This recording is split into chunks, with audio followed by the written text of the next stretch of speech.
सारे के सारे पावन तीर्थ इस भारत की भूमि पर विराजमान है।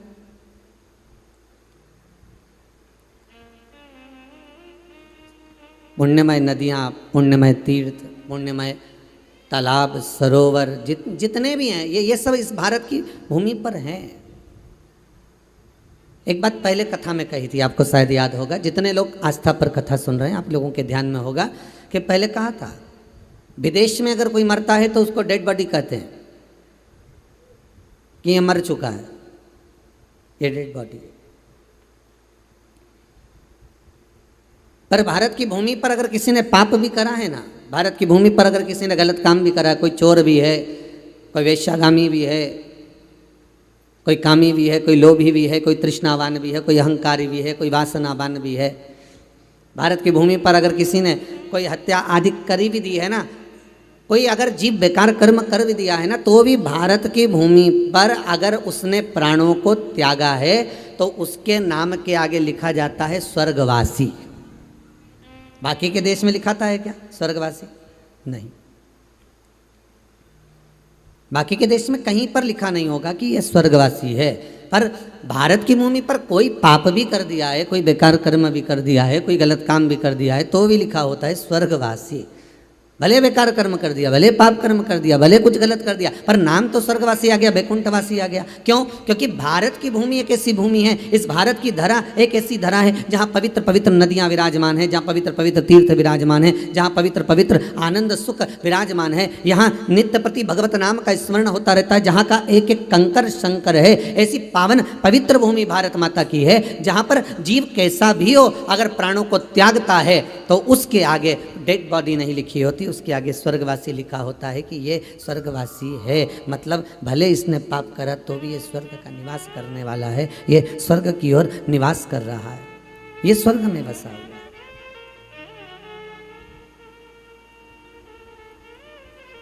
पवित्र भूमि, और उस पवित्र भूमि में ना जाने कितने साधक, कितने साधु, कितने तपस्वी, कितने संत, कितने महात्मा, कितने जोगी, कितने सन्यासी, कितने ब्राह्मण जन, कितने विद्वत जन इस भारत की भूमि पर भ्रमण करते रहते हैं, तप साधना करते रहते हैं, उपासना करते रहते हैं, मंत्र जाप स्मरण करते रहते हैं।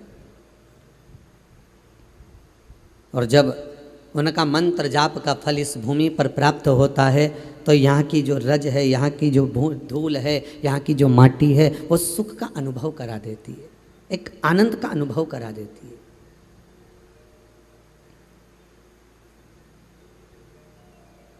श्री भागीरथ बाबा गंगा जी को लेकर आए।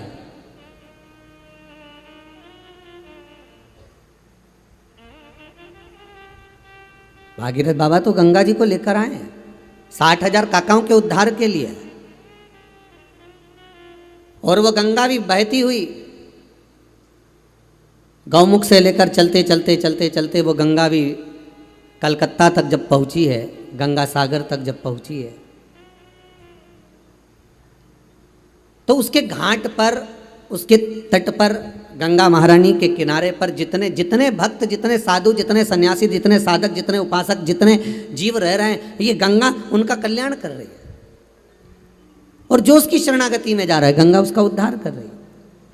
और धन्यवाद दूंगा मैं विजय जी, आपको, बोंडे परिवार को, सोनम विजय जी, बोंडे परिवार को, कि बहुत बहुत साधुवादता है कि गंगा केवल उस घाट पर ही रह रही हैं, जीवों का आनंद दे रही है, और जो उसके चरणों में चले गया उसको आनंद प्रदान कर रही है। पर गंगा शिव महापुराण की कथा आपने कराकर ये संपूर्ण विश्व में, देश ही नहीं विदेश में भी जो इस कथा का आनंद सुख पा रहे हैं, इस कथा के माध्यम से श्रावण के महीने में ये गंगा लोगों के घर घर तक पहुंचा दी है आपने, उसके लिए बहुत बहुत साधुवाद, बहुत बहुत धन्यवाद। शिव महापुराण के रूप में गंगा शिव महापुराण घर घर तक पहुंचे।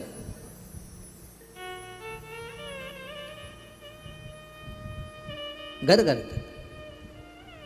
कुछ तिथियां होती हैं जिन तिथियों में अगर आप रोज गंगा का जल शंकर को नहीं चढ़ा सकते तो शिव महापुराण कथा कहती है, स्कंद पुराण कहती है, विष्णु पुराण कहती है, गर्ग संहिता कहती है, गीता प्रोस गोरखपुर का कल्याण का गंगा अंक कहता है। कि कुछ तिथियां भारत की भूमि पर ऐसी वर्णित है जिन तिथियों में भी गंगा का जल हम शिव को अगर एक बूंद भी समर्पित कर रहे हैं, गंगा का जल मात्र एक आधी चम्मच भी, आचमन जितना भी अगर हम शिव को समर्पित कर रहे हैं तो उसका सुख आनंदित है। जैसे पंचमी तिथि, नवमी तिथि, दशमी तिथि, एकादशी, प्रदोष, पूर्णिमा, अमावस्या, ये तिथियां हमारे यहाँ जो दी गई हैं, इन तिथियों में अगर हम गंगा का मात्र थोड़ा सा जल भी अगर जल के पात्र में डालकर गंगा जी का जल थोड़ा सा भी शिव के पास लेकर जा रहे हैं, तो ये एक भाव अपने भीतर होना चाहिए कि आप केवल गंगा का जल साधारण शिव मंदिर में समर्पित नहीं कर रहे हो, आप गंगा का जल भले अपने घर से लेकर जा रहे हो और थोड़ा सा भी जल ले जाकर अगर शिव को समर्पित कर रहे हो, तो तुम्हारे भीतर ये भाव होना चाहिए कि मैं गंगोत्री से जल भरकर सीधे रामेश्वर में ले जाकर गंगा के जल को समर्पित कर रही हूँ। श्रावण के महीने में या अन्य महीने में आप शिव को समर्पित कर रहे हैं, ये आपके भीतर एक भाव उत्पन्न होना चाहिए।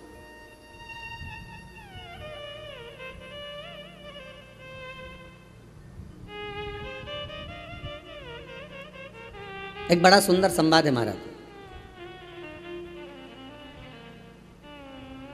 वही कथा फिर आ गई है जिसका हम वर्णन कर रहे हैं कि भोंडे परिवार इस गंगा जी को लेकर घर घर तक पहुंचा रहे, कथा वहां पहुंच रही है, ध्यान दीजिएगा थोड़ा।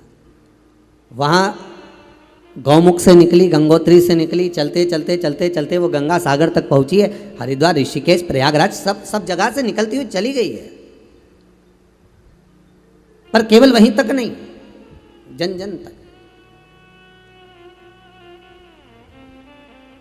एक संत, बड़ा तपस्वी मुनि थे, बड़े बड़े साधक थे। वो मुनि किस प्रकार के थे कि वो साधना कोई अलग नहीं करते थे, वो कहीं बैठकर तप नहीं करते थे, वो कहीं बैठकर आराधना नहीं करते थे।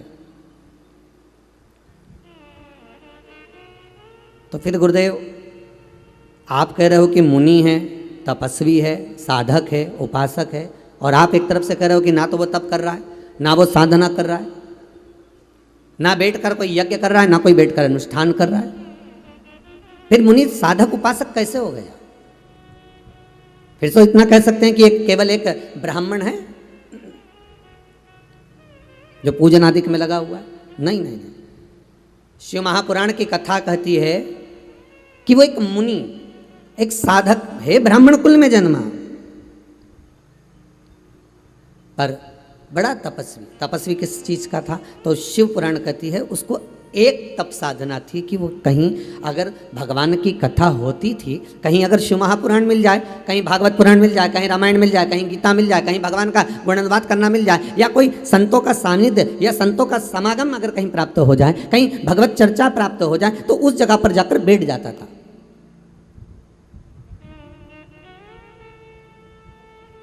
एक भगवान की कथा में जाकर बैठना भी एक तपस्वी का भाव है, एक साधक का भाव है, एक साधना है, एक आराधना है, एक तप है,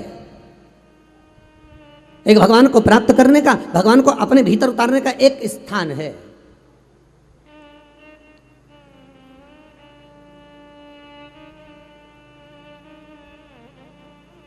महाराज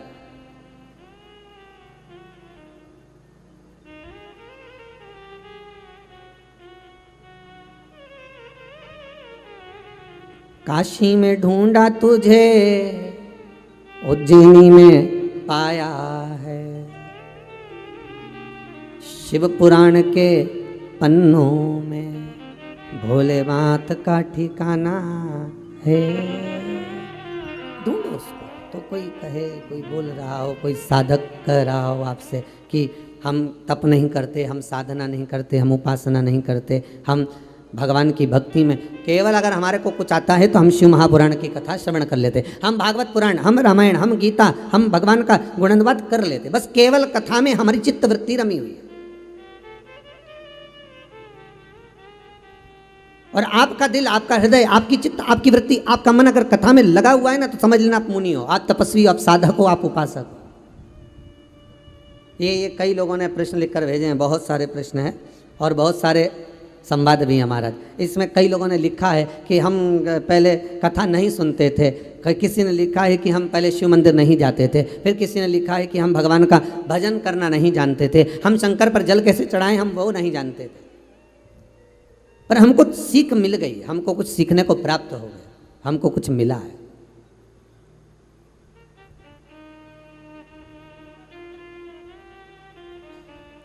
हमको कुछ मिल गया उससे, शिव महापुराण से हमको कुछ प्राप्त हो गया और ऐसा प्राप्त हुआ है, ऐसा सुख प्राप्त हुआ है, ऐसा आनंद प्राप्त हुआ है कि वो फिर हमारी हृदय में, हमारी चित्त में, हमारी वृत्ति में वो समा गया, वो हमारे भीतर उतर गया। वो मुनि नहीं है, वो तपस्वी नहीं है। ना उसने बैठकर कोई साधना करी है, ना उसने बैठकर कोई तप करा है, ना उसने बैठकर कोई साधना करी, ना तप करा, ना साध्या, कुछ भी नहीं करा, फिर भी उसको मुनि कहा गया, फिर भी उसको तपस्वी कहा गया, फिर भी उसको साधक कहा गया। कारण क्या था? बस एक कारण था कि जहाँ कथा होती थी वहाँ चले जाता था।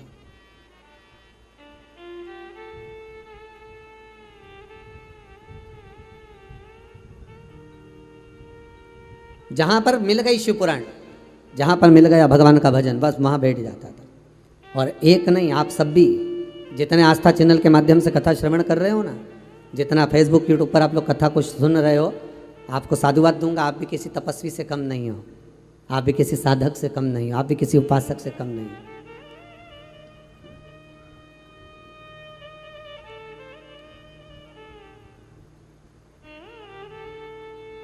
3 घंटा एक आसन से एक जगह बैठकर कथा का रसस्वादन जरा करिए, कथा को जरा अपने भीतर उतारिए और चित्त को, वृत्ति को, मन को, हृदय को, दिल को भगवान में जरा लगा कर रखिए, थोड़ा रमा कर रखिए, तो आप तपस्वी ही कहलाओगे, आप साधक ही कहलाओगे, आप उपासक ही कहलाओगे।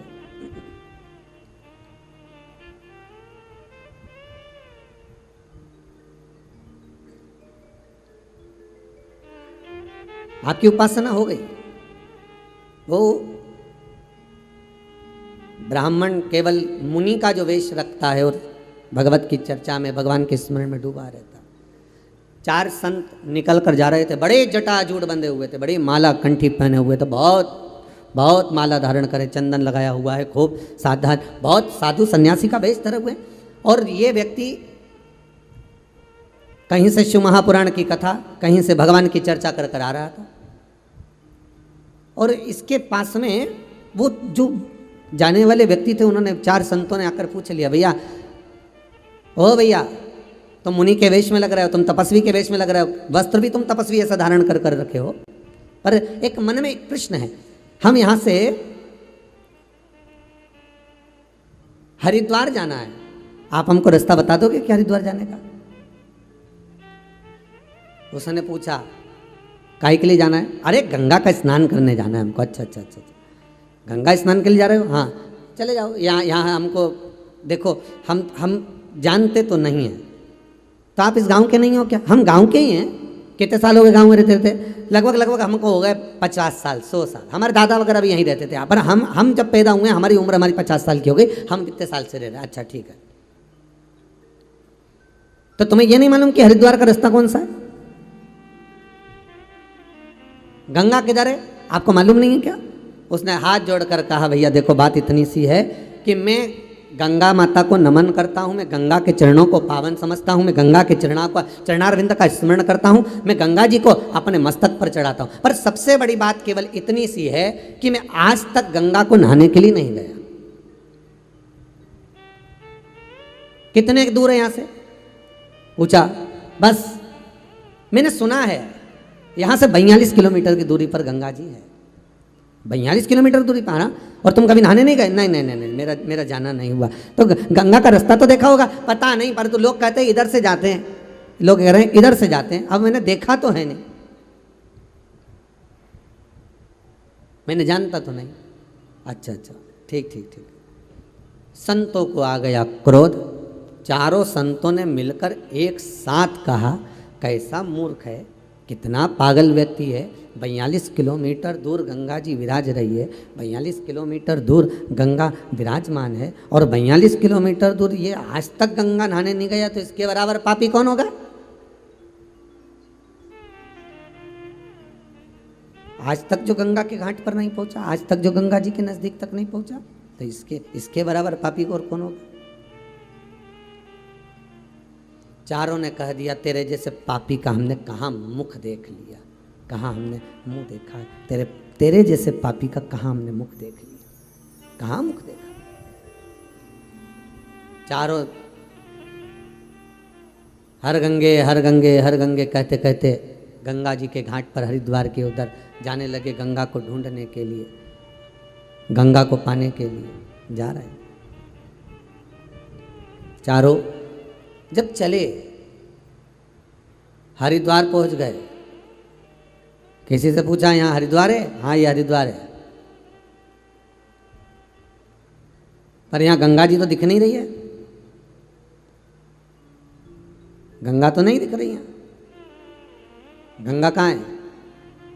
भैया हरिद्वार तो यही और गंगा भी यहीं थी, पर पता नहीं कहाँ चली गई। उन्होंने कहा चलो और आगे गंगा जी को देखते, ऋषिकेश पहुंच गए, यहाँ भी गंगा नहीं है।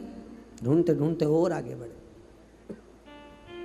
और आगे, और ढूंढते ढूंढते ढूंढते ढूंढते गंगोत्री तक पहुंच गए, पर गंगा नहीं मिली। गंगोत्री में जाकर इन्होंने किसी तपस्वी से पूछा यहाँ गंगा है? हाँ ये गंगोत्री है, ये गंगोत्री है, यहाँ तो गंगा रहती है, तो हमें तो गंगा दिख नहीं रही है, कहीं गंगा नजर आ नहीं रही है। फिर गंगा गई कहाँ? पता नहीं। तपस्वी से पूछा कि गंगा कहाँ है? तो तपस्वी बोलते गंगा तो यहीं है, पर हमको लगता है कि तुम चार संतों ने ज्ञान गंगा का अपमान कर दिया, किसी मुनि का, तपस्वी का, साधक का, उपासक का तुम अपमान कर कर आए, और उस तपस्वी का तुमने जो अपमान करा है, उस मुनि का जो तुमने अपमान करा है, उस मुनि के अपमान के तक तुमको गंगा का दर्शन नहीं मिल रहा।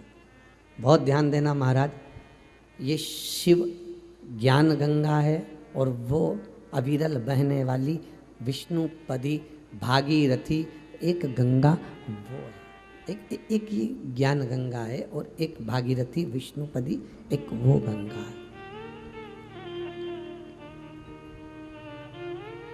दोनों में अंतर है।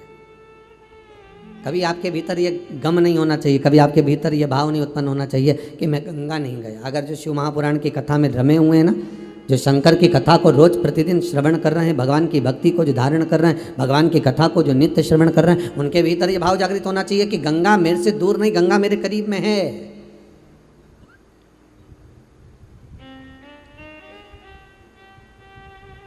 गंगा ज्यादा दूर नहीं, गंगा मेरे नजदीक में।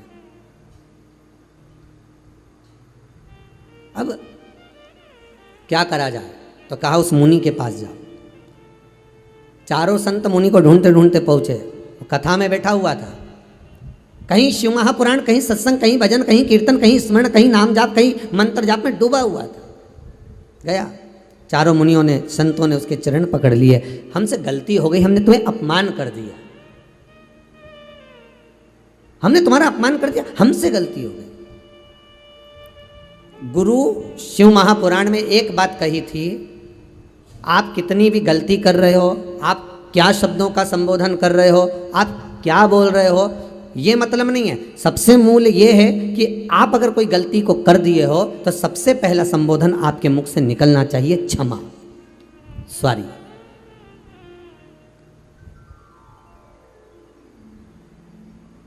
एक बात आपको कही थी गुरु महिमा में कि घर से जब निकला करो ना तो भगवान देवाधिदेव महादेव का नाम लेकर श्री शिवाय नमस्तुभ्यम। घर से जब निकलो, कोई कार्य के लिए जा रहे हो तो आप श्री शिवाय नमस्तुभ्यम का स्मरण कर कर जाइए। आप किसी काम के लिए आगे बढ़ रहे हो, श्री शिवाय नमस्तुभ्यम का स्मरण कर कर जाइए। जिस समय आपके मुख से श्री शिवाय नमस्तुभ्यम का स्मरण हो जाए, या शिवलिंग का स्पर्श हो जाए, या शंकर का अनुमोदन कर कर ओम नमः शिवाय बोलकर, या राम बोलकर, कृष्ण बोलकर, शिव बोलकर, आपके भीतर जो रमा हुआ है, आप राम को मानते हैं, आप राम को मत माने, हम मना नहीं करेंगे। आप कृष्ण को माने तो कृष्ण को माने, हम मना नहीं करेंगे। आपका दिल जिससे लगे, आपका चित्त वृत्ति जिससे लगे। अरे मन कर रहा है तुम्हारा चाउमीन खाने का और कोई तुमको पानी पतासा खिला दे तो नहीं, हम तो आपको पानी पतासा ही खिलाएंगे चाहे कुछ भी हो जाए। हम चाउमीन माउमीन नहीं खिलाएंगे, बस बात खत्म तो खत्म। आपका मन हो तो खाइए। तो आपके मन में क्या होगा बताओ? बड़ी मुश्किल से तो होटल लेके गए हैं। मैं 3 दिन से प्राण खा रही है ना कह कि चलो चलो होटल चलो चलो भोजन करेंगे चलो चलो, और लेके भी आए तब अपने हमारे मन का ना खिला रहे। और मालूम पड़े पानी पतासा खिला दिया। पानी पतासा भी कितना खिलाया, वो गुपचुप वो गोलगप्पे कितने खिलाए, तो के इसको बस केवल 4 दे देना हो, केवल 4, ओनली 4, इससे ज़्यादा नहीं। अब उसके मन में आया, बताओ इतनी दूर लेकर आया, एक तो इतनी दूर लेकर आया, होटल में लाया, भोजन कराता, कोई अच्छा जो सामग्री वो खिलाता, पर केवल होटल वाले से इसको 4 गोलगप्पा देना बस, इससे ज़्यादा मत देना। और पत्नी ने कहा कि तुम 4 ही क्यों खिला रहे हो? तो पति बोला एक तेरी बचपन का, एक जवानी का, एक देहड़ी का, एक बुढ़ापे का, खत्म काम, एक कई बार में 4 में निपटा दिया, केवल 4। अब हम आपसे कह दें कि आप शंकर का भजन करो, हम आपसे कह दें आप शिव का स्मरण करो, और आपका दिल कृष्ण में लगा हो, आपका दिल राम में लगा हो, आपका दिल भवानी में लगा, हम मना नहीं करेंगे। आपका दिल, आपकी चित्त, आपकी वृत्ति जिस समय लगी हो,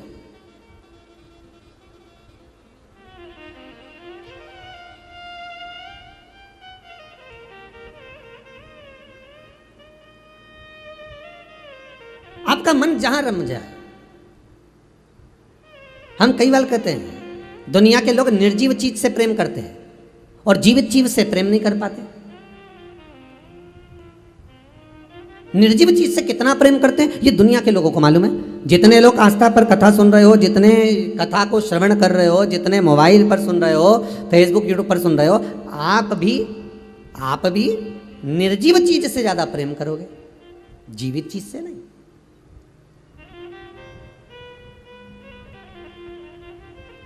कपड़े इतने संभाल कर रखोगे, अब वो जीव है क्या? वो जीवित है क्या? अरे बोलो ईमानदारी से बोलो, वो जीवित है क्या? उसमें प्राण है क्या? नहीं। पर इतने संभाल, क्योंकि वो निर्जीव है, इतने संभाल कर रखा, इतने आराम से, इतने साध कर रखा।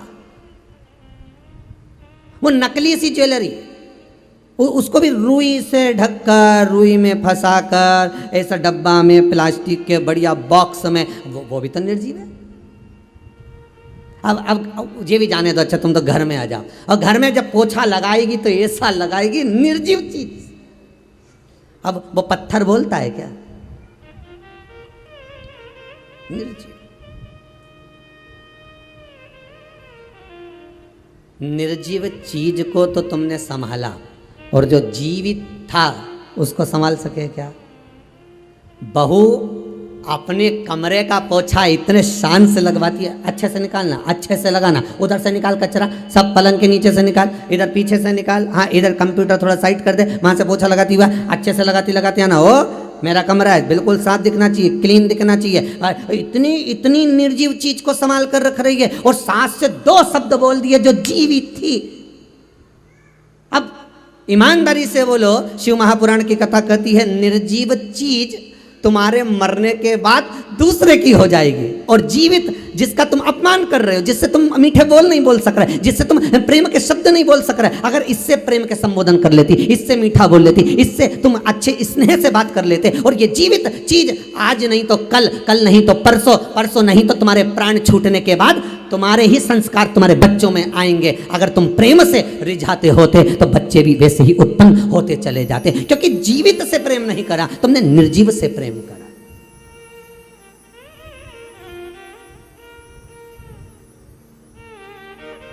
भोजन करने के बाद बर्तन भी साफ कर कर रखे तो निर्जीवन, तो दिल तो साफ करते, सास से, पति से, पत्नी से, भाई से, बंधु से, कुटुंब कबीले से, रिश्तेदारों से, नातेदारों से, अपनों से, बच्चों से, बच्चों के माता पिता आदि, एक दूसरे से प्रेम की वाणी तो बोलते। हम निर्जीव को संवारे, हमने जीव को नहीं संवारा।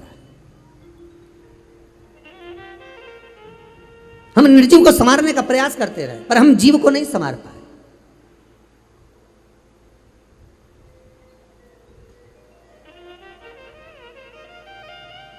कई लोग हमसे कहते हैं गुरुजी जरा हमारे साथ चलकर हमारा घर तो देखिए कितना जोरदार है। हमने कहा बहुत बढ़िया सा। अब ईमानदारी से बोलो, घर जोरदार होने से क्या हो, वो में रहने वाला मनक जोरदार होना चाहिए ना। उसमें जो निवास कर रहा है, उसमें जो रह रहे हैं, उसमें जो परिवार के सास हो, ससुर हो, बहू हो, बेटा हो, कुटुंब हो, कबीला हो, माता हो, पिता हो, बच्चे हों, बच्चियां हों, इनको देखा जाए। पहले के रिश्तों में और आज के रिश्तों में बस यही अंतर है महाराज जी, यही है।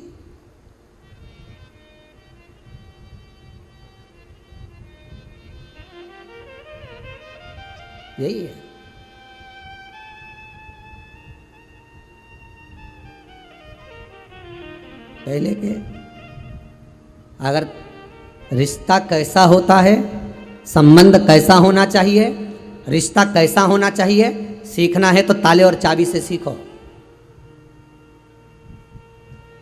संबंध अगर देखना है तो ताला चाबी, तुम रोज घर में ताला लगाते हो, रोज चाबी लेकर कमरे में जाते हो, रोज पर्स में डालकर चाबी लेकर जाते हो, रोज जेब में डालकर चाबी लेकर जाते हो, कहीं ना कहीं तो लगाते होगे, दुकान में लगाते हो, साइकिल में लगाते होगे, गाड़ी में लगाते होगे, ताला तो लगाते होगे। तो अगर संबंध सीखना है, रिश्तेदारी सीखना है, संबंध कैसा होना चाहिए, अगर ये सीखना है तो एक बार ताला और चाबी से सीखिए। संबंध किसको कहते हैं, ये ताला चाबी बताएगा। टूट जाता है ताला पर दूसरी चाबी से खुल नहीं पाता, चाबी वो ही लगती है जो उसमें लगती आई।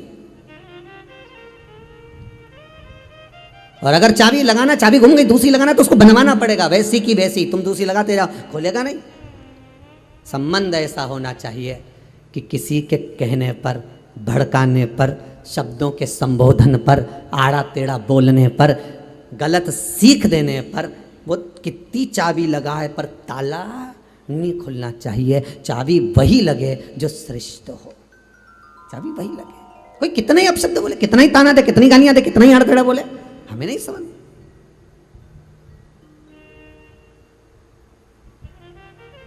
आग लगे बस्ती में, अपन रहो मस्ती में, वही सुख मिल सकता, वही। हम निर्जीव को संवार रहे हैं, जीव को नहीं संवार रहे,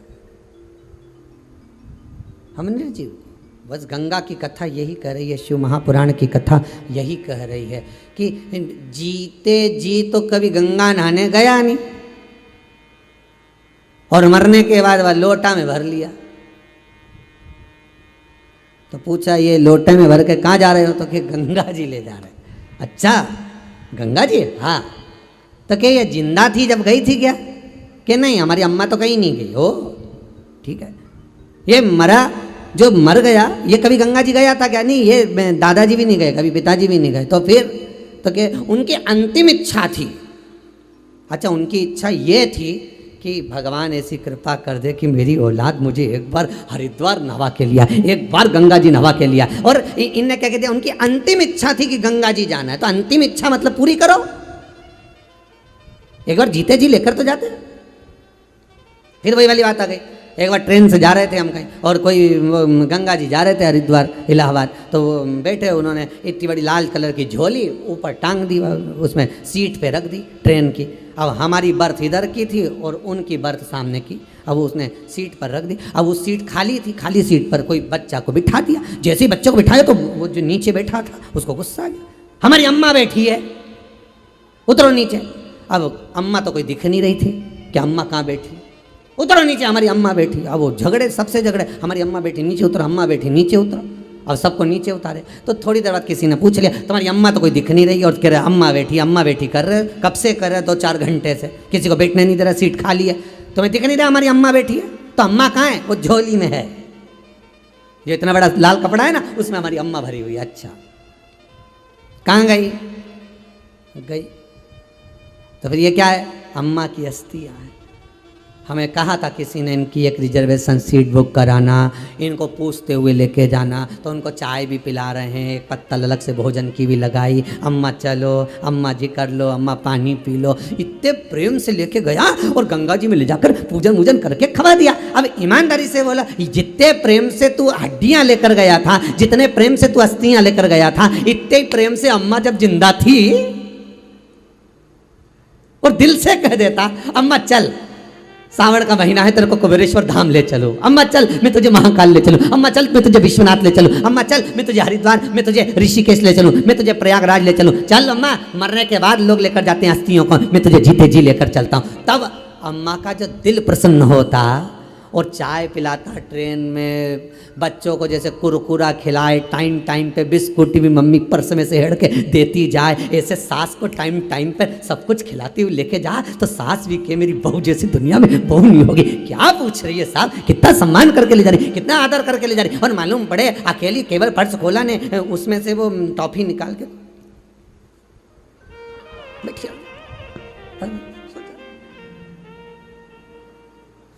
सास ने पूछा, क्यों रही, मुंह में क्या है, ऐसे कुतर कुतर कर रही है। कुछ नहीं, ठंड लग रही, एसी तेज चल रहा है ट्रेन का, इसलिए ठंड लग रही, दांत कटकटा रहे, सुख बोले। जीते जी दंगम दंगा, मरे पीछे पहुंचा दी गंगा।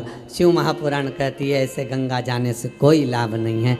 गंगा कहती है एक बार जीते जी मुझ में डुबकी तो लगा कर जाओ, फिर मरने के बाद अस्थियां लेकर मत आना। गंगा कहती है मैं खुद तुम्हारे दरवाजे पर पहुंच जाऊंगी, तुम्हें आने की जरूरत नहीं पड़ेगी, मैं खुद पहुंचूंगी। गंगा नहाना का मतलब क्या है, गंगा का स्नान का मतलब क्या है, बोलो जरा।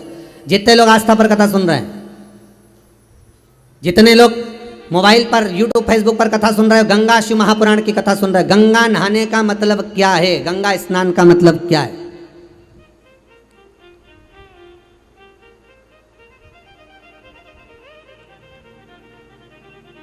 नहाने का और स्नान में अंतर क्या है? पहले भी एक बार कहा नहाने और स्नान में अंतर क्या है। आप लोगों में से कितने लोग हैं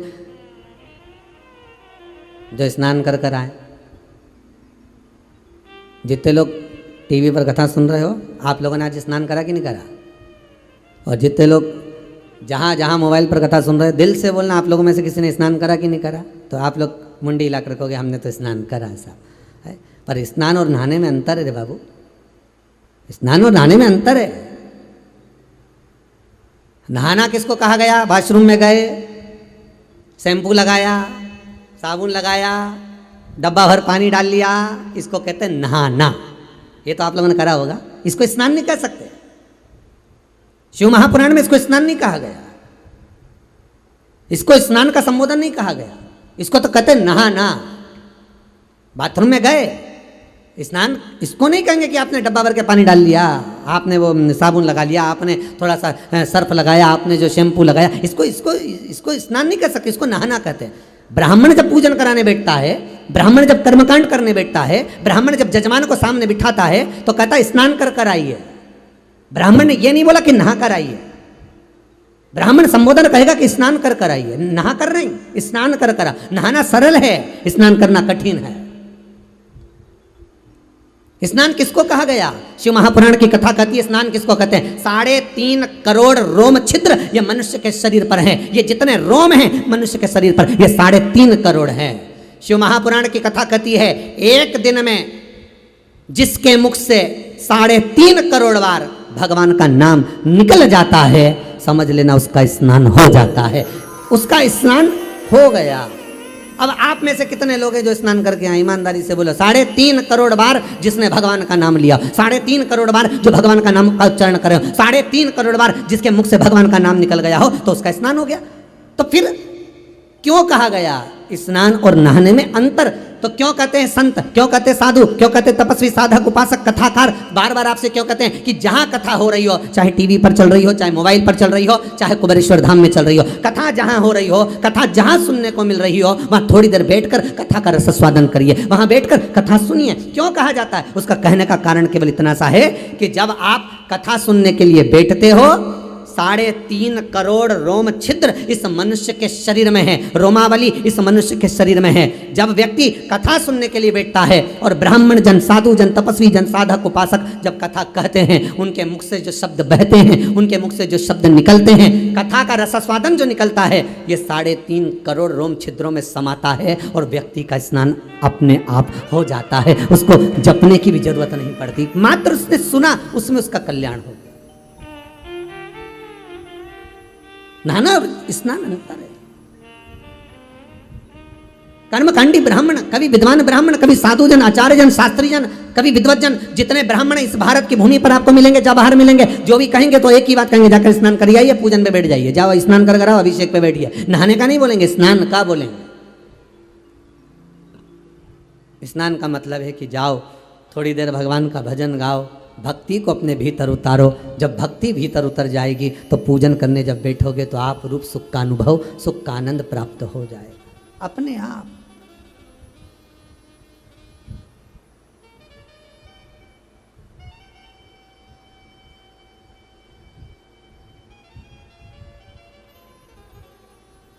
अपने आप भीतर से भक्ति का। गंगा कहती है कि मेरे पास में ये गंगा स्नान का मतलब क्या है, क्या मतलब है? अरे विचार करो जरा, सुदामा जी भगवान कृष्ण के यहां जा रहे हैं, श्रीमद् भागवत 10वें स्कंद। सुदामा जी भगवान कृष्ण के यहाँ जा रहे हैं और सुशीला उनसे कह रही है, रोज कहती है सुशीला कि तुम द्वारका जाओ, तुम द्वारका जाओ, जाओ द्वारकाधीश के दरवाजे पर, जाओ द्वारकानाथ के दरवाजे पर। भारत की भूमि की पहली स्त्री थी, पहली नारी थी जो अपने पति से रोज कहती थी कि द्वारका जाओ, द्वारका जाओ, द्वारकाधीश के दरवाजे जाओ। नहीं तो आज के ज़माने की सारी नारियां सुबह से उठकर एक ही बात कहती, दूध की थैली लिया, जाओ जरा गिलकी लिया, आलू लिया, टमाटर लिया, जाओ जरा हरा धना लिया, हरी मिर्ची लिया। पर कोई नारी नहीं कहती कि जाओ द्वारका जाओ, जाओ बद्रीनाथ जाओ, जाओ दर्शन करने जाओ, जाओ शंकर की कथा में जाओ, जाओ भगवान का स्मरण करो। पर पहली नारी थी सुशीला जो अपने पति सुदामा से रोज कहती, उठते से कहती थी, जाओ द्वारका जाओ, जाओ द्वारका जाओ, जाओ द्वारका जाओ। सुबह से लेकर शाम तक 50 बार कहती थी द्वारका जाओ, द्वारका जाओ। मार्ग बताती है कि द्वारका जाओ। और जब सुदामा जाने लगे द्वारका, आज मन में आ गया कि मैं द्वारका जा रहा हूं, तो सुशीला कहती, रुक जाओ, कुछ लेकर जाओ, कुछ लेकर जाइए, मैं लेकर आती हूं। और सुशीला जो चावल पड़ोसन से मांग कर लाई थी, सुशीला ने अपना पल्लू फाड़कर उस चावल को अपने पल्लू में बांधकर उसको लपेट कर अपने पति को दिया और पति बाजू में दबाकर फिर लेकर गया। तो सुदामा जी ने चावल कृष्ण को क्यों दिए, किससे लिए?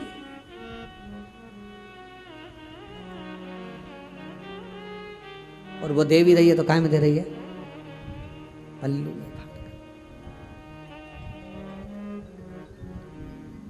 और भगवान के नैनों में जल भरा हुआ था। जब मेरे लाडले ठाकुर कृष्ण ने तंदुल को निकाल कर जब फाका था, वस्त्र, वो वस्त्र नीचे रख दिया था, जिसको जामवंती ने उठा लिया था। जामवंती उस वस्त्र को लेकर जब बैठी हुई थी, रात्रि के समय पर भगवान कृष्ण सुदामा के चरण जब दबाकर जामवंती के कक्ष में पहुंचे थे, तो जामवंती उस वस्त्र को लेकर बैठी थी, जिस वस्त्र में सुदामा जी चावल लेकर आए थे, क्योंकि चावल तो खा लिए गए थे।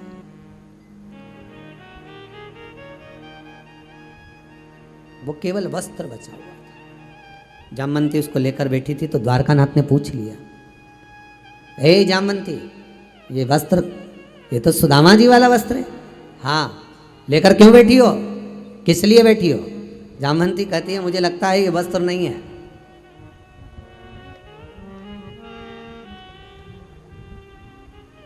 एक पहले लोग इतना बड़ा कोरसा, इतना बड़ा कार्ड छपवाते थे, आपने देखा होगा, उसमें उनका नाम लिखा रहता था, श्रीमान ये, एड्रेस लिखा रहता, ईमेल आईडी लिखी रहती, यूट्यूब लिखा रहता, ये लिखा रहता, उसमें उसका फ़ोटो बना रहता, हमारा काम धंधा ये है, हम ये काम करते हैं, हमारा ये विजिटिंग कार्ड है। अब सुदामा अपना पता किससे देते? सुशीला बड़ी समझदार थी, उसने कपड़ा नहीं भेजा है, सुशीला ने वस्त्र नहीं भेजा, सुशीला ने कपड़ा जो बांध कर भेजा है वो कपड़ा नहीं है, वही विजिटिंग कार्ड है, वही पता बताने वाला कार्ड है। कि सुदामा चावल तो दे दिए हैं, पर पता कौन बताएगा कि जो तुम्हें त्रिलोकी का नाथ अगर कुछ देगा तो सामान कहां भेजेगा, सामान भेजना कहां है?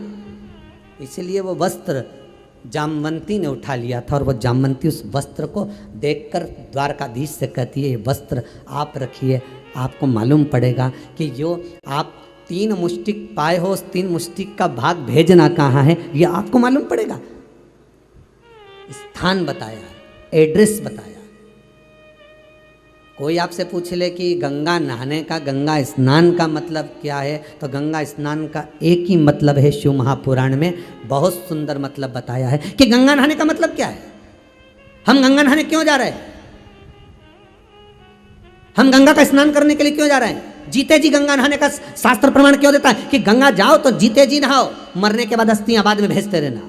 और कोई जाए चाहे ना जाए पर एक बार तुम जीते जी गंगा में डुबकी लगा कर आओ। क्यों कहते हैं, उसका कारण केवल गंगा नहाने का मतलब, गंगा स्नान का मतलब कोई साधारण नहीं। गंगा स्नान का मतलब है कि जब हम पहली डुबकी गंगा जी में लगाते हैं तो अपने घर का परिचय, अपने घर का एड्रेस गंगा जी को देकर आ जाते हैं कि अब मैं आऊं ना आऊं, परिवार आए ना आए, कोई अस्थि लाए ना लाए, पर गंगा मैया तेरा जीते जी मैंने स्नान कर लिया है, मेरा एड्रेस अब तुझ में आ गया है, तेरे पास आ गया है। अब मेरे जब प्राण छूटे, मुख में कोई गंगा का जल दे ना दे, कोई तुलसी का दल दे ना दे, पर जिस समय मेरे प्राण छूटे उस समय पर ये जो मैंने स्नान करा है इसका फल मुझे तब मिलना चाहिए, उस समय प्राप्त होना चाहिए जब मेरे प्राण छूट रहे हो। ये एड्रेस बता दिया जाता गंगा जी।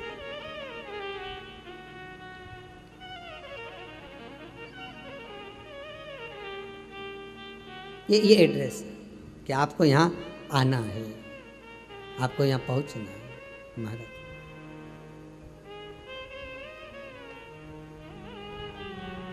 हमें यहाँ काहे की नैया बनी कौन खिवैया, शिव कथा कर रही है कि आप गंगा अगर स्नान करने के लिए जा रहे हो तो भाव ये होना चाहिए कि आप जीते जी गंगा को एड्रेस बता कर पता,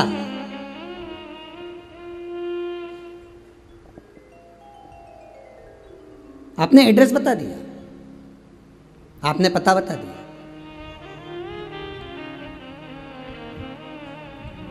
शिव पुराण कह रहे 4 संत उस मुनि से कह रहे हैं कि गलती हो गई, इस गंगा के आगे सारी गंगा फीकी है।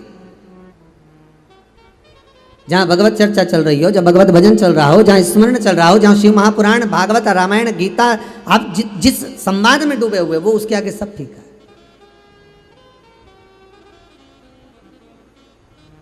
सब फीका। महाराज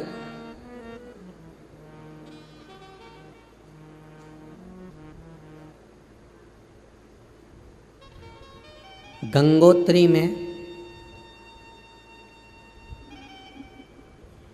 आप लोग गए होंगे, कई लोग गंगोत्री, बद्रीनाथ के जो 4 धाम हैं, यमुनोत्री, गंगोत्री, केदार और बद्रीनाथ, उन 4 धाम में से एक धाम का स्मरण अगर हम करें, गंगोत्री का,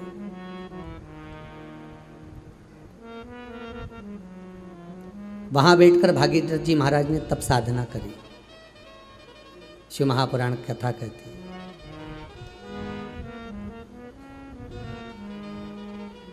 क्या गलती हो गई थी। राजा सगर जब यज्ञ अनुष्ठान किए, अश्वमेघ यज्ञ करे, उसका यज्ञ का जो अश्व था वो इंद्र ने चुरा लिया था। इससे पहले की एक कथा में कहा था, आप जब जब कोई अनुष्ठान करेंगे, कोई तप करेंगे, कोई साधना करेंगे, कोई भजन करेंगे, कोई कीर्तन करेंगे, तो उसमें आपके व्रत वाले दिन इंद्र स्वयं जान कर कर आपको क्रोध दिलाते हैं। क्यों क्रोध दिलाते हैं? जिससे आपके मुख से अपशब्द निकले, अपशब्द निकले। शिव महापुराण के अंदर एक बार को नैमिषारण्य की कथा में जब 108 शिव महापुराण की कथा रखी थी तो उसमें एक बात कही थी, जिस दिन अपने पूर्वजों का आप श्राद्ध करें, जिस दिन किसी ब्राह्मण को आप भोजन कराएं, जिस दिन आप गुरुजन के चरणारविंद में जाएं, जिस दिन आप यज्ञ कर रहे हो, आपके घर में अनुष्ठान कर रहे हो, आपके घर में सत्यनारायण जी की कथा कर रहे हो, आपके घर में आप पूजन कर रहे हो, आप शिव स्तुति कर रहे हो, आप शंकर का अनुमोदन कर रहे हो, आप शंकर जी का पूजन करने जा रहे हो, शिव महापुराण की कथा कहती है, उस दिन आप ब्राह्मण भोजन कराएं, श्राद्ध करें, पूजन करें, उस दिन आपके मुख से कोई ऐसा शब्द ना निकले जिससे किसी के हृदय को घात पहुंचे, और वो हृदय को घात पहुंचे तो वो आपका करा धरा सब बेकार।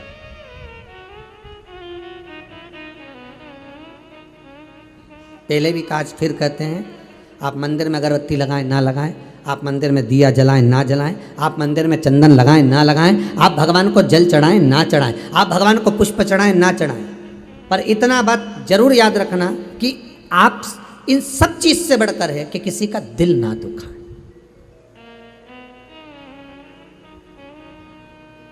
हृदय चित्त निर्मल,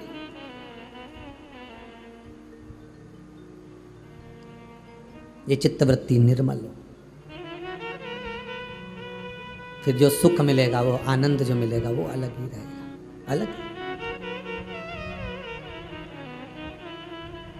संत तुकाराम जी का चरित्र याद आ गया। एक सेठ जी गंगा नहाने गए, खूब सारा सामान लेकर गए, खूब लड्डू पेड़ा गुलाब जामुन इमरती भजिया पकौड़ा कड़ी पुड़ी सारी सामान, खूब सोना चांदी हीरा मोती सब ले गए, गंगा नहाने के लिए गए, खूब बांटा, खूब बांटा, और गंगा नहाए बाहर निकले तो घाट पे आके खूब गालियां दी, जिन जिन को दान दिया उनको खूब खूब गाली दी। पंडित लोग भी लिए थे, कुछ ब्राह्मण, कुछ साधु, कुछ सन्यासी, घाट पे तो यही रहेंगे और कौन रहेगा। जिन जिन गरीबों को दिया, भिखारी को दिया, भिक्षुक को दिया, ब्राह्मण आदि को दिया, जो जिसको दिया सबको गालियां दी खूब। संत तुकाराम जी बैठे बैठे देख रहे थे, तुकाराम जी ने पूछ लिया सेठ जी के पास आकर, क्यों क्यों सेठ जी, तुम तो गंगा नहाए थे, सबको खूब दान दे रहे थे, सारे पूरे हरिद्वार के लोग बोल रहे खूब दान दिया, सेठ जी ने खूब दान दिया, और आप गालियां दे रहे हो। तो सेठ जी बोले गाली नहीं दो तो क्या करूं, एक महाराज जी ने कहा था मेरे शरीर में रोग हो गया, तो महाराज जी बोले तो खूब दान करना, और दान करने के बाद गंगा जी में डुबकी लगा लेना, बिल्कुल सही हो जाएगा। तो फिर गाली काय को दे रहा हूं। सेठ जी बोले मैं तो सही नहीं हुआ, पूरा शरीर वैसा की वैसा ही है, दान अलग चले गया लाखों रुपए का, और शरीर वैसा की वैसा ही। अरे सेठ जी, गुरुजी ने कहा था कि गंगा का स्नान करना, दान करना, पुण्य करना, सब अच्छा हो जाएगा, तो हो जाएगा। नहीं है, बताओ, लाखों रुपए का दान करवा दिया गुरुजी ने और शरीर तो सही नहीं हुआ। एक बार और गंगा नहाया, सेठ जी से तुकाराम जी ने कहा, और सेठ जी फिर गए गंगा नहाने के लिए, एक बार और प्रैक्टिकल करने देख लो। प्रैक्टिकल करने में क्या था, फिर नहाने के लिए गए, जैसे ही नहाने के लिए गए तुकाराम जी इनके ऊपर चढ़ गए, इनने लगाई डुबकी और तुकाराम इनकी कंधे पर बैठ गए, दबाए नीचे से सेठ जी का गला, और सेठ जी पानी के अंदर, और खूब, अब तो सेठ जी के प्राण छूटने लगे पानी के अंदर। सेठ जी चिल्लाए भगवान बचाओ, भगवान बचाओ, अंदर ही अंदर स्मरण कर रहे, हे भगवान अब तुम मरा, हे भगवान अब तुम मरा, अब तुम ही बचा सकते हो। और सेठ जी ने पुकारा, तुकाराम जी नीचे उतरे, सेठ जी की बड़ी मुश्किल से सांस में सांस आई, पानी में से घबरा के बाहर निकले, सीधे घाट पे भाग गए। घाट पे भागे और जाकर देखा तो अब शरीर बिल्कुल सही हो गया, एकदम बढ़िया। सेठ जी ने तुकाराम जी से पूछा तुम कौन? तुकाराम जी बोले हम तो यहीं घाट पे रहते। अच्छा अच्छा, बताओ वो महाराज सही नहीं कर पाया और तुमने 2 मिनट में सही कर दिया।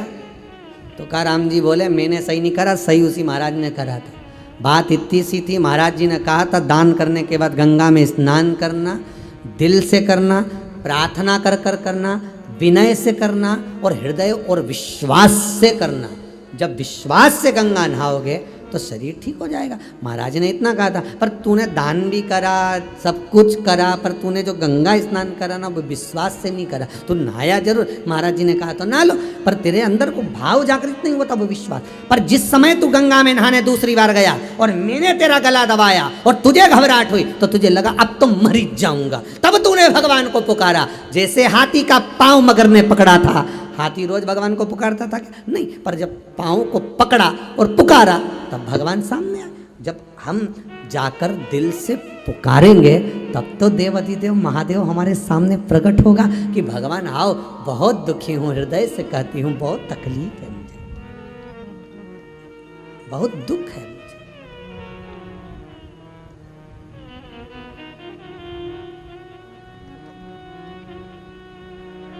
बहुत तकलीफ। भगवान को दिल से पुकारोगे भगवान आएगा। अब जब तुम दिल से ही नहीं पुकारोगे, तुम्हारी चित्तवृत्ति में, जब हृदय चित्त में भगवान संजोएगा ही नहीं, भगवान को पुकार ही नहीं पाओगे तो भगवान मिलेगा।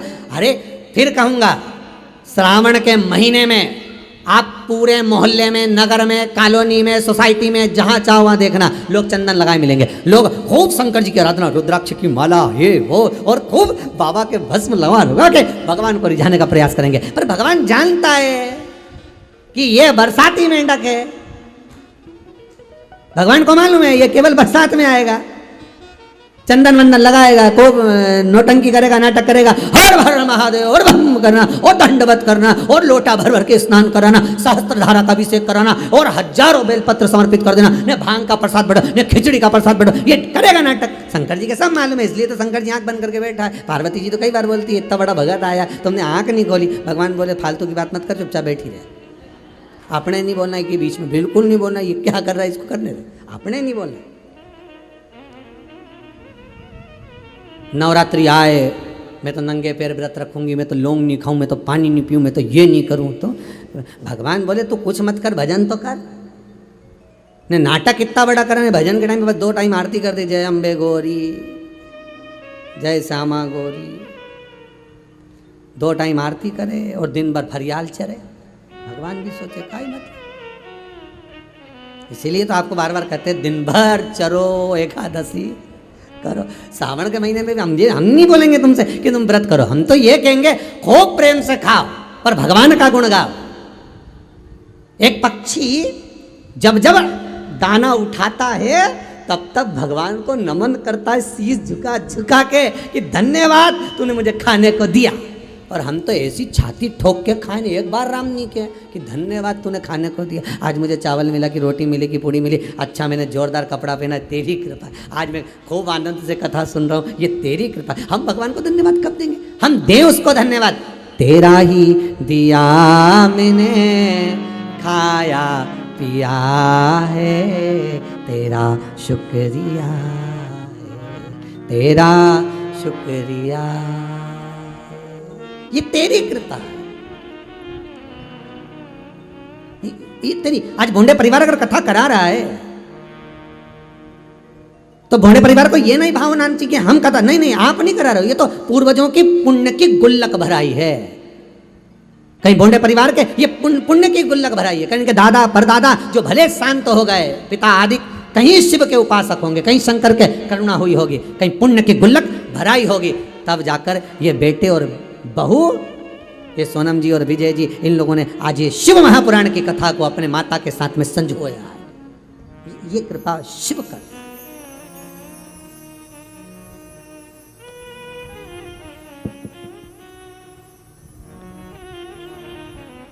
बहुत कठिन काम है महाराज जी, बहुत कठिन। भगवान कभी नहीं कहता कि मुझे पाने के लिए अब कपड़ा बदलो, भगवान कहता मुझे पाने के लिए कलेजा बदलो। कपड़े से मतलब नहीं चलेगा, कितना ही चेंज करो उसको कोई फर्क नहीं पड़े, वो तो तुम बदल बदल के देख।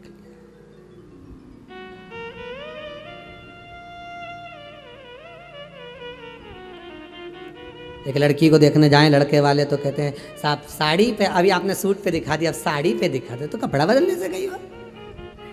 सूट पे देखो चाहे साड़ी पे देखो, या तो चित्त वृत्ति बदलना चाहिए, मन बदलना चाहिए, तब शिव मिले।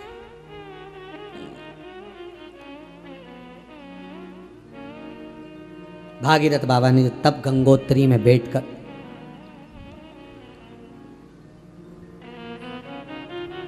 वो गंगोत्री की पावन धरा जहां गंगा बहकर आ रही,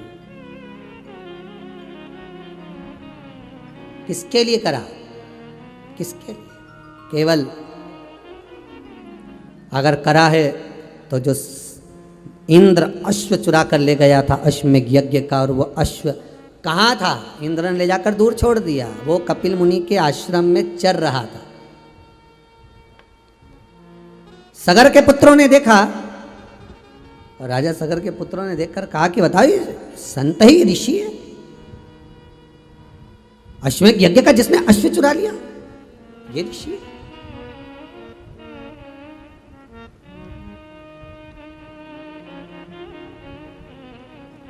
अश्वमेघ यज्ञ का जो अश्व चुरा लिया ये ऋषि है। बहुत सतर्कता की कथा है भागीरथी मारी। ये भागीरथ जी का चरित्र 50 बार पढ़िएगा, 50 बार सुनिएगा, 1000 बार आपने पहले सुन चुका है, फिर सुन लीजिए, फिर सुनिए। अश्व चुराया था इंद्र ने, रख दिया, यहां वहां छोड़ दिया, इल्जाम लग गया कपिल बाबा को, इन्होंने कहा, पर श्रेष्ठता नहीं। बहुत ध्यान दीजिएगा महाराज, शब्दों के जब तीर चलाए गए, बाबा को अच्छा नहीं लगा। तुम चोर हो, यज्ञ के अश्व को तुमने चुराया है। एक बात बहुत ध्यान में उतारिएगा, किसी जगह पर यज्ञ हो रहा है, बड़ा विशाल यज्ञ हो रहा है, बड़ी विशाल श्रीमद् भागवत कथा हो रही है, बड़ी विशाल शिव महापुराण की कथा हो रही है, बड़ी विशाल रामचरितमानस हो रही है, बड़ा विशाल कार्यक्रम हो रहा है साहब, बड़ा विशाल यज्ञ हो रहा है, बड़ा विशाल प्राण प्रतिष्ठा हो रही है, बड़ा विशाल ये कार्यक्रम हो रहा है।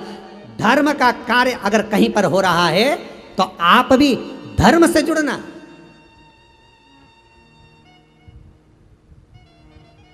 कमाने के उद्देश्य से नहीं जुड़ना, धर्म से जुड़ने का प्रयास करें।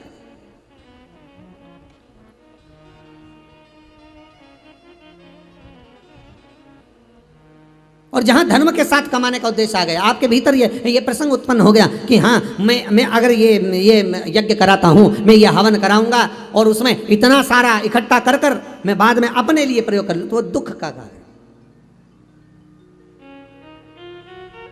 श्रीमद् वल्लभाचार्य जी सुबोधनी के भीतर लिखते हैं, जगत गुरु श्रीमद् वल्लभाचार्य जी लिखते हैं कि अगर मंदिर का अगर आप जाएंगे पुष्टि मार्गी हवेलियों में, पुष्टि मार्गी मंदिरों में, श्री जी के मंदिर में जाइए, कांकरोली जाइए, नाथद्वारा जाइए, तिरुपति जाइए, तिरुमाला जाइए, हवेली जियों में जाइए जहां ठाकुर जी विराज रहे हैं भगवान, तो उस मंदिर में कोई प्रसाद आपको फ्री का नहीं मिलेगा। आपको अगर 50 रुपये जमा करोगे तो एक लड्डू मिल जाएगा। आपने अगर 20 रुपये जमा करे आपको इतना प्रसाद मिल जाएगा। कई लोग कहते हैं यहाँ तो व्यापार चल रहा, व्यापार नहीं। कौन ने भोग लगवाया, कौन ने दान करा और कैसा प्रसाद आपके पास में आ रहा है, कम से कम आप अपनी पूंजी लगाकर 1 रुपया 2 रुपया लगाकर जब आप ग्रहण करेंगे तो उसका पुण्य आपको लाख गुना मिलेगा। कभी आप गिरिराज जी की परिक्रमा करने जाना, जितने लोग सुन रहे हैं कथा, आप लोग भी गए होंगे गोवर्धन नाथ जी की परिक्रमा करने के लिए। कभी मथुरा वृंदावन गिरिराज दादा की परिक्रमा करने जाइए, गोवर्धन नाथ जी की परिक्रमा करने जाइए, वहां पर लोग पानी पिलाने के लिए बैठ जाते हैं, लो साहब पानी पियो, साहब पानी पियो, साहब पानी का झाड़ी जी रखेंगे, पानी पियो। पर फर्ज अपना है कि बिस्लेरी की बोतल खरीदते तो 20 रुपये लगते हैं, फर्ज अपना है, बिस्लेरी की बोतल खरीदते 20 रुपए लगते हैं, तो आप अगर उसके यहां से पानी पी रहे हो तो कम से कम 1 रुपया हमें उसको देना है, क्योंकि वो पानी भरकर लाया है, सुबह से शाम तक आपकी प्रतीक्षा में आस लगाकर बैठा है। हम कुछ दान कर कर पुण्य को कमाए, केवल भोग नहीं करना है, हमें पुण्य भी करना है, भोग तत्व नहीं।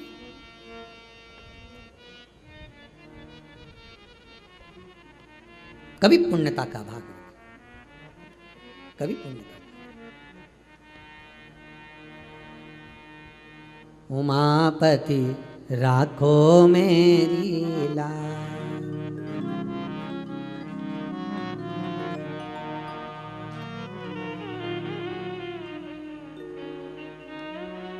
उसके द्वार पर जाकर, उसकी चौखट पर जाकर हम जो पाएं, हम जो सुख का अनुभव कर पाएं, वो एक आनंद है। भोग नहीं, केवल सगर के पुत्र अगर जा रहे हैं तो केवल एक गलत इल्जाम लग गया, और वो भी कपिल बाबा पर, ये श्रेष्ठ नहीं है, गलत किया, भोगना पड़ेगा। भस्म हो गए, राख के ढेर बन गए, 60,000 राख के ढेर पड़े थे, कोई नहीं तब करा, साधना कर कर कर लोग जाते गए जाते गए जाते गए जाते गए जाते गए, तब भागीरथ बाबा मिले। ना जाने इस, हम तो कहते हैं, हम कई बार कहते हैं, आप भी जितने लोग कथा श्रवण कर रहे हैं, आप जितने फेसबुक यूट्यूब पर श्रवण कर रहे हैं, ये भोंडे परिवार अगर कथा करवा रहा है छिंदवाड़ा से आकर, ना जाने कितने कितने पुण्य आपके जीवन के, आपके पूर्वजों के, आपके दादा परदादा, ना जाने कौन सा पुण्य करे होंगे, और उसके पुण्य का एक अंश आपके पास में होगा। सगर के 60,000 पुत्र के जाने के बाद ना जाने कितने तपस्वी इस राजघराने के तप कर करके मर गए, तो भी गंगा नहीं आ पाई। और गंगा अगर भागीरथ जी के बल पर आ रही है तो ये भागीरथ जी के पुण्य का फल है। आपके परिवार में ना जाने किसके भाग्य का धन है जिसका भोजन आप कर रहे हो। आप ये मत सोचना कि आपके भाग्य का, ये परिवार में जो हम रह रहे हैं, माता है, पिता है, पत्नी है, बच्चे हैं, बेटा है, बेटी है, हो सकता है कोई बेटी ऐसी जन्मी हो। कई कई घरों में ऐसा रहता है, शादी के पहले का घर देख लो, शादी के बाद का देख लो, स्त्री कोई ऐसी आ गई घर में पत्नी जो घर बना देती है। कई बार जब तक भी नहीं सवरे हो, कोई बच्चे का जन्म हो गया, कोई बेटी का जन्म हो गया, कोई बेटे का जन्म हो गया, उसके बाद ग्रह दशा अच्छी सवर जा, समझ लेना कोई कन्या ऐसी आ गई, कोई बेटा ऐसा आ गया, कोई पत्नी ऐसी आ गई, कोई संबंध ऐसा हो गया, कोई रिश्ता ऐसा हो गया, कोई धन ऐसा आ गया जिसके कारण हमारे को सुख मिल रहा है। पुण्य की एक कमाई हमारे जीवन को संवार देती है। एक राजा बीमार पड़ गया, शरीर में कोढ़ का रोग हो गया, पूरा शरीर गल गल के गिरने लगा। राजा बड़ा दुखी हो गया, बड़ा दुखी। डॉक्टरों को बुलाया, वेदों को बुलाया, क्या करा जाए। वेदों ने कहा एक काम करिए, क्या, कहीं से कोड़ी मिल जाए तो बुलवा लो, उस कोड़ी में आग लगाओ, उसकी भस्म तैयार करो, शरीर पे मलो, शरीर सही हो जाएगा। राजा ने कहा जरा जाकर देखो कहीं कोड़ियाँ मिल जाए। राजघराने में कहीं कोड़ियाँ नहीं थी। कोड़ियाँ जानते हो, बच्चे लोग खेलते हैं, हाथ में बांधते हैं, कोड़ी कहीं नहीं मिली। पूरे राजघराने में कोड़ी नहीं, पूरे नगर में देखा कोड़ी नहीं। एक गांव के व्यक्ति का नियम था, उसके पास में जब पैसा आना चालू हुआ तो उसने अपनी पत्नी से पूछा, क्यों, इस धन का करें क्या, इतना पैसा आ रहा है, करना क्या है। पत्नी ने कहा काम करा, बाजार से जाकर कोड़ियाँ खरीद कर लिया, अपन सब रखते जाते संभाल संभाल के। पति बोला कोड़ी का करेंगे क्या। पत्नी बोली तुम्हें लाने में जाता क्या, जाओ तुम तो लेके आओ। पति गया, कोड़ियाँ खरीद खरीद के लाया, बारदान भर भर के, बोरा भर भर के खूब ढेर लगा लिया। अब राजा बीमार पड़ा, कहीं कोड़ी नहीं मिली, करा क्या जाए। राजा के दूतों को भेजा, जाओ जरा दूसरे नगर से लेकर आओ। तब मालूम पड़ा ये बाजार में कोड़ी क्यों नहीं मिलती, क्योंकि ये गांव का व्यक्ति आता है, रोज खरीद के ले जाता है, ढेर सारी ले जाता है, इसलिए कोड़ियाँ नहीं मिल रही। क्या करा जाए। तो एक काम करो, क्या, उसी के यहाँ चलते हैं। उस गांव के व्यक्ति के पास राजा के दूत गए, सेवक गए, सैनिक गए, तुम्हारे पास कोड़ियाँ हैं। हाँ है, पर हमारी हैं, हमने पैसे से लाए। राजा बीमार पड़ा है, लाओ कोड़ियाँ दो। हम हमारी कोड़ी नहीं दे सकते, हमारे पैसे की है। डराया धमकाया, जेल में डालने की बात आ गई। तब पति अंदर गया, एक थाली में कोड़ियाँ भर कर लाया, उस पर हाथ फेरा और राजा के दूतों को दिया। लो झोली कर लो, इसमें डाल देता हूँ। राजा के दूतों ने झोला कर लिया, बैग कर लिया, बोरी कर ली, बारदान कर लिया, उसमें डाल दिया। फिर भर कर लाया, फिर हाथ फेरा, फिर डाल दिया, फिर भर कर लाया, फिर हाथ फेरा, फिर डाल दिया। राजा के सैनिकों ने कहा तू कोड़ियाँ अंदर से ला रहा है, हाथ फेर रहा है, सीधे क्यों नहीं डाल देता, ला कर बोरा उठाकर क्यों नहीं दे देता, झोला उठाकर क्यों नहीं दे देता। उसने कहा भैया कोड़ियाँ थाली में लेकर आ रहा हूँ, उस पर हाथ इसलिए फेर रहा हूँ कि उन कोड़ियों में मैं वो कोड़ी ढूंढ रहा हूँ कि ऐसी कौन सी कोड़ी आ गई जो मेरे इतने सारे धन को लेकर जा रही है। उस कोड़ी को ढूंढने का प्रयास कर रहा हूँ। डॉक्टर में ज़्यादा पैसा लगने लगे, पुलिस में ज़्यादा लगने लगे, गलत जगह पर ज़्यादा लगने लगे, मदिरा पान मांसाहार वेश्यावृत्ति जुए में ज़्यादा लगने लगे, कहीं गलत जगह पर पैसा ज़्यादा लगने लगे, तो अपने घर की कोड़ी में से भी कोड़ी ढूंढने का प्रयास करना कि वो कौन सी कोड़ी एक आकर रखा गई कि हमारा रखा रखाया धन भी लेकर जा रही है। वो कोड़ी ढूंढने का प्रयास करो। और घर में अगर लोग शिव महापुराण की कथा सुन रहे हैं, घर में अगर परिवार वाले शंकर की कथा में लगे हैं, शिव महापुराण की कथा में कथा करवा रहे हैं, शंकर के कथा का अनुमोदन कर रहे हैं, शिव तत्व में डूबे हुए हैं, दान हो रहा है, पुण्य हो रहा है, सत्कर्म हो रहा है, भजन हो रहा है, कीर्तन हो रहा, तो वो कोड़ी ढूंढने का प्रयास करना कि भगवान ने ऐसी कौन सी कोड़ी दे दी जो मेरे हाथों से शिव महापुराण की कथा करवा ली, मेरे हाथों से दान करवा लिया, मेरे हाथों से पुण्य करवा लिया, मेरे हाथों से सत्कर्म करवा लिया। वो कोड़ी कौन सी, उसको ढूंढने का प्रयास करिए। गलत काम होए तो भी कोड़ी ढूंढिए और अच्छा काम होए तो भी कोड़ी ढूंढिए कि आखिर वो कोड़ी है कौन सी जो हमसे सत्कर्म करवा रही, हमसे शिव महापुराण की कथा करवा रही, हमसे कथा श्रवण करवा रही है। ये शरीर कथा सुन सकता है क्या? आधा घंटा आप कहीं नहीं बैठो, पर 3 घंटे 2 बजे से 5 बजे तक आस्था चैनल पर शिव महापुराण की कथा अगर श्रवण कर रहे हो, बैठकर सुन रहे हो, तो भगवान से प्रार्थना करना आज तूने कौन सा अन्न मुझे खिलाया जो मुझे सत्संग श्रवण करने का मौका मिला। नहीं तो रोज सुबह से शाम तक क्लेश क्लेश। पर एक और चीज़ मानूंगा, आप लोगों को धन्यवाद दूंगा कि आप लोगों को प्रतीक्षा रहती है कि कब कथा चालू हो और हम टीवी चालू करके सुने। ये भगवान दे रहा है। कोई पुण्य का धन आ गया, अन्न आ गया, जिसका हमने स्मरण कराया, जिसका हमने भोजन किया। खुद के लिए कुछ नहीं मांगा।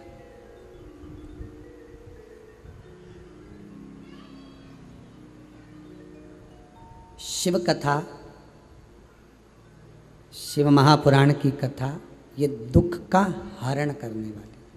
पहले भी कहा, आज फिर कहते हैं, जिसके मोहल्ले में, कॉलोनी में, सोसाइटी में, जहाँ कहीं कोई मान लो अधोगति में मर गया है, चले गया, निवेदन है थोड़ा सा टीवी का वॉल्यूम तेज कर कर आप उसको, उस जीव को सुना दो जो कोरोना महामारी में भी चला गया, श्रवण करा।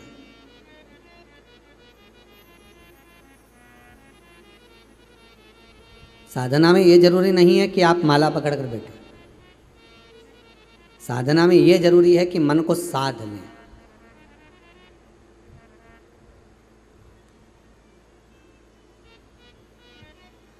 दुनिया के लोग सारी इंद्रियां साधने को तैयार हो जाते हैं पर मन नहीं साध पाते। मैं यहाँ से निकल कर जा रही थी, वहाँ पे मरा हुआ कुत्ता पड़ा है, अब नहीं देखूंगी, आंखें बंद करने का प्रयास करेगी, पल्लू से छुपाने का प्रयास करेगी। नेत्र रूपी इंद्री को साध रहे हो पर मन सध रहा है क्या? मन में आया देखूं, कोई उठा के ले गया कि पड़ा ही गया, मन फिर हो गया, मन नहीं सध पाया। अगर ये मन साध्य हो जाता, मन साध लेता तो जीवन का आनंद पा लेता। जीवन का सर्वाधिक सुख वही मन में है। महाराज शिव महापुराण की कथा में एक चरित्र आता है देवराज का। शंकर की कथा में बैठा है, जब चोरी का धन लेकर गया तो शिव महापुराण की कथा में बैठा है। शिव महापुराण की कथा चल रही है मंदिर के अंदर, और वहां उसको ताप लगा, बुखार आया, शरीर को ठंड लगी, तो वहां जाकर बैठ गया। अब बैठ तो गया, शरीर में ताप भी आ गया, शरीर गर्म भी हो गया, पर वो ठंड लग रही, बहुत तप रहा है। कथा हो रही है, चित्त लगा क्या उसका? नहीं, मन नहीं लगा था। बस जैसे ही महादेव हर हर महादेव बोला जाता था, शंकर जी का नाम बोला जाता था, वैसे ही उसको क्रोध आ जाता था। अब उसको कौन समझाए कि ये मनुष्य का शरीर मिला है, मानव की देह मिली है, ये हर हर महादेव बोलने के लिए ही मिली है। हम तो कहते हैं सावन में, पूरे सावन के महीने में चेंज कर दो, हर हर महादेव की जगह कर दो घर घर महादेव है? हम तो कहेंगे कि वही 6 अगस्त को जो श्रावण की शिवरात्रि आ रही है, हर हर महादेव नहीं करना है, हमें घर घर महादेव करना है। ब्राह्मण हो सफेद मिट्टी का शिवलिंग बनाओ, क्षत्रिय हो लाल मिट्टी का शिवलिंग बनाओ, वैश्य हो पीली मिट्टी का शिवलिंग बनाओ, शूद्र हो काली मिट्टी का शिवलिंग बनाओ। पार्थिव शिवलिंग का निर्माण करो और उसमें थोड़ा सा पीस कर काली मिर्ची अवश्य मिलाओ। और आस्था चैनल के माध्यम से 6 अगस्त को शाम को 7 बजे 1 घंटा शिव का अभिषेक पूरा परिवार मिलकर श्रावण की इस श्रावणी शिवरात्रि में अवश्य करें।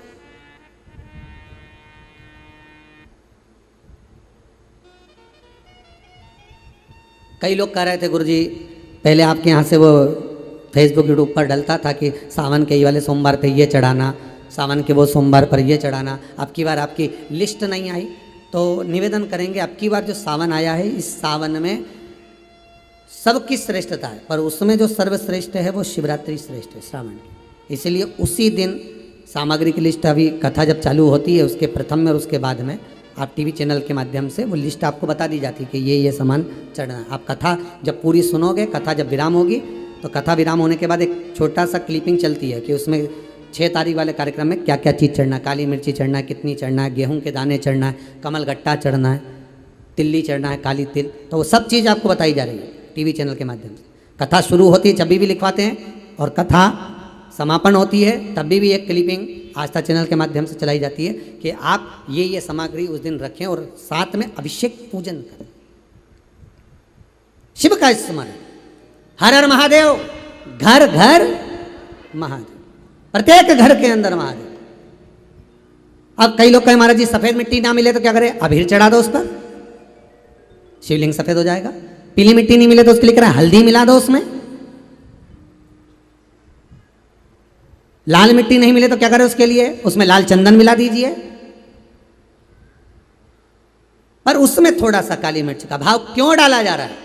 शिव महापुराण में 2-3 चीज़ों का जो स्मरण करा गया है, लिंग पुराण के अंतर्गत जो बताया गया है कि काली मिर्ची शिवजी को क्यों चढ़ाई जाती है? केवल रोग की मुक्ति के लिए। ये जो दुनिया के लोग लगे तीसरी लहर आएगी, तीसरी लहर आएगी, तो इसको रोकने के लिए, और रुके ना रुके वो उस महादेव के हाथ में। पर इतना जरूर है कि जिसके घर में शिवलिंग की स्थापना होकर शिवरात्रि के दिन, श्रावणी शिवरात्रि के दिन जिसने अभिषेक कर लिया, इतना विश्वास तो मुझे देवाधिदेव महादेव पर है कि उसके परिवार का बाल बांका नहीं हो सकता। इतना विश्वास है,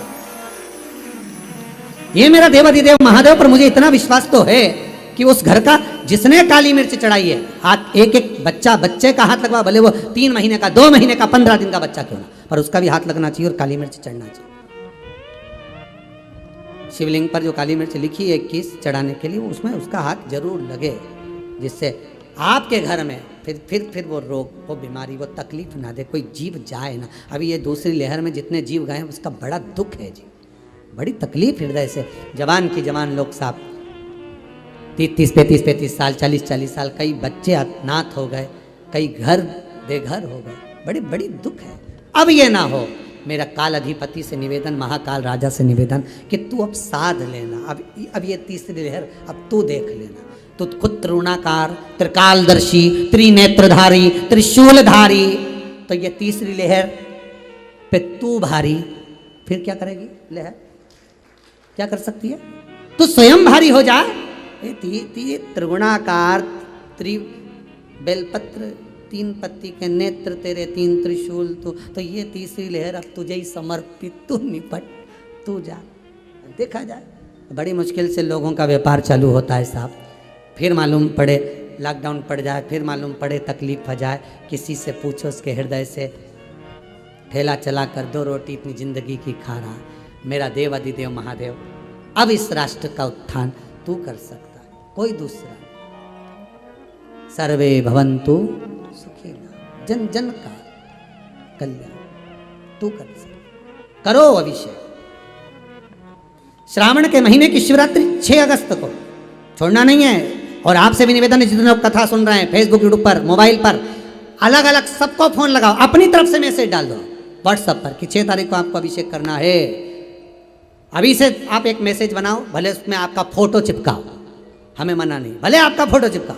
और एक बनाते हो ना फोटो, जन्मदिन का भी तो फोटो बनाते हैं, हैप्पी बर्थडे टू यू का है, शादी की सालगिरह का भी बनाते हो, उसमें फोटो चिपकाते हैं। तुम्हारा भी फोटो चिपका, उसमें लिख दो 6 अगस्त, घर घर महादेव, हर हर महादेव। बस एक ही नारा बना लो और हर जगह अपना अपना फोटो लगा के अपने रिश्तेदारों को भेजो। 6 अगस्त शाम को 7 बजे से 8 बजे तक, क्योंकि शिवरात्रि लग रही है 6:28 पर। शिवरात्रि कब लग रही है? 6 तारीख को 6:28 पर, इसलिए अभिषेक रखा है शाम को 7 बजे। तो बिल्कुल हर हर महादेव, साथ में लिख दो घर घर महादेव। एक नारा बनाओ, उसमें लिख दो, और लिखने के बाद में अपना अपना फोटो चिपका के सबको भेज दो। 6 अगस्त शाम को 7 बजे आप जरूर टीवी पर आस्था चैनल के माध्यम से कथा का लाभ लो और आनंद लो। 1 घंटे के बाबा महादेव अधिपति शिव के काल को हरने वाले उस महाकाल का अभिषेक सुख पाइए। व्यापार व्यवसाय के लिए भी उसमें गेहूं के दाने चढ़वाए जा रहे हैं। संतान जिसको नहीं हो रही उसके लिए भी उसमें अन्न का दाना चढ़वाया जा रहा है। एक एक चीज चढ़वाई जा रही है। जो चीज शिव महापुराण में, लिंग पुराण में, स्कंद पुराण में, नर्मदा पुराण में जो वर्णन किया गया है पूजन का, उसका एक एक सामग्री उसमें चढ़ाई जा रही है कि आपको किसी भी तरह से सुख मिले, सुख प्राप्त, वो सुख मिले। महाराज शंकर की कथा करें, देवराज ब्राह्मण होकर मन नहीं लग पाया, भले जाकर बैठ गया, चित्तवृत्ति रम नहीं पाई, बैठा जरूर है, शरीर जरूर रखा है, पर मन भी तो लगे, नहीं लगा मन। बस अंतर यही है, बहुत अंतर है महाराज जी, ध्यान दीजिएगा। राजा सगर के 60,000 पुत्र जो राख के ढेर हो गए, महाराज जो राख के ढेर हो गए, 60,000 जो राख के ढेर बने हुए हैं,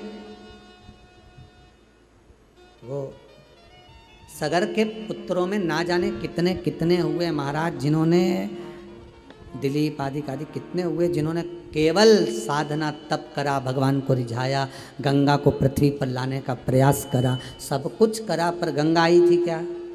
जम के तो बोलो नहीं आई। गंगा आई क्या? नहीं। दिलीप ने भी करा, सगर के जितने आगे आगे वंश में हुए सब ने तप साधना करी, नहीं आई। केवल एक भागीरथ महाराज, उन्होंने तप साधना काय से करी? तो कहा दिल से करी। फिर निवेदन करूंगा भगवान को, निर्मल मन सो मोई पावा, मोई छल छिद्र कपट ना बाबा। भगवान को, आपको भगवान को केवल अगर चाहिए तो आपका निर्मल मन, स्वभाव, चित्त, वृत्ति, दिल, हृदय, और वो भी श्रेष्ठ।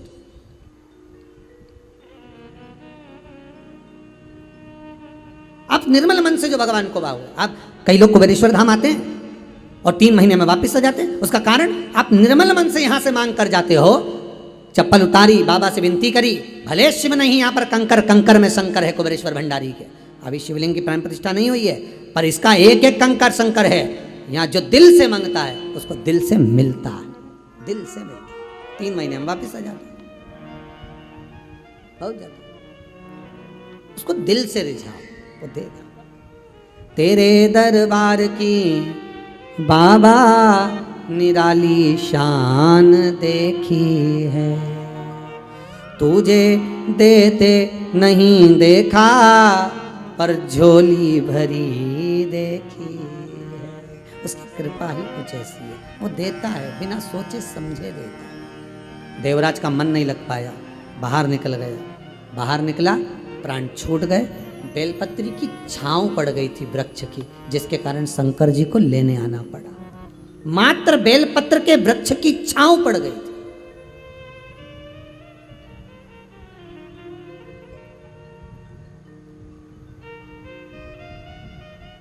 जो शमशान के करीब में रहते हो, जिनके घर के पास में शमशान हो, शमशान की रोड पर अगर कोई रह रहा हो, तो उनसे हाथ जोड़कर निवेदन है, भगवान से प्रार्थना करता, एक बेलपत्री का वृक्ष उस शमशान के रास्ते पर जरूर लगवा देना। क्यों?